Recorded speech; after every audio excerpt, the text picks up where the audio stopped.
আধুনিক তুরস্কের দক্ষিণ পূর্বে, সিরিয়ার উত্তর পূর্বে, ইরাকের উত্তরে, ইরানের উত্তর পশ্চিমে এবং আর্মেনিয়ার দক্ষিণ পশ্চিমে প্রায় ৩ লাখ বর্গ কিলোমিটারের বিশাল এলাকা জুড়ে আছে কুর্দিস্তান। কুর্দিস্তান হচ্ছে বিশ্বের সবচেয়ে বড় রাষ্ট্রবিহীন জাতির আবাসভূমি।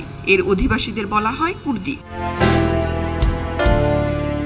কুর্দিরা পৃথিবীর অন্যতম বৃহৎ জাতিগোষ্ঠী, যাদের এখনও নিজস্ব কোনো রাষ্ট্র নেই। তাদের বেশিরভাগই বাস করে আর্মেনিয়া, ইরাক, ইরান, সিরিয়া ও তুরস্কের সীমান্ত জুড়ে বিস্তৃত পাহাড়ি অঞ্চলে। এসব এলাকায় প্রায় ৩ কোটি কুর্দি জাতিগোষ্ঠীর বসবাস।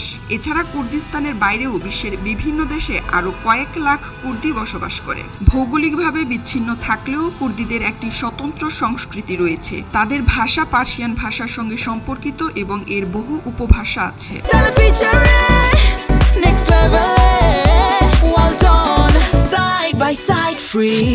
তাদের নিজস্ব ঐতিহ্যবাহী পোশাক, সঙ্গীত, খাবার ও আলাদা পরিচয় রয়েছে। কুর্দিদের অধিকাংশই সুন্নি মুসলিম, তবে তাদের মধ্যে উল্লেখযোগ্য হারে ধর্মীয় সংখ্যালঘুও রয়েছে।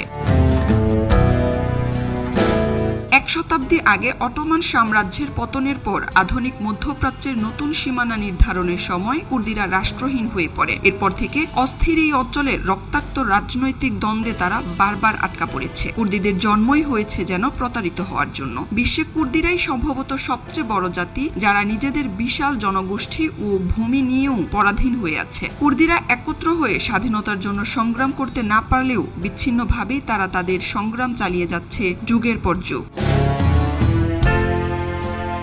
নিজেদের নিরাপত্তার জন্য প্রায়ই তাদের ভরসা করতে হয়েছে নিজেদের গড়ে তোলা মিলিশিয়া বাহিনী পেশমার্গার উপর। ইতিহাস থেকে কুর্দিরা একটি কথাই শিখেছে, তাদের বন্ধু বলতে পাহাড় ছাড়া আর কেউ নেই। খবরের কাগজ, নিখাত, নির্ভীক, নিরপেক্ষ।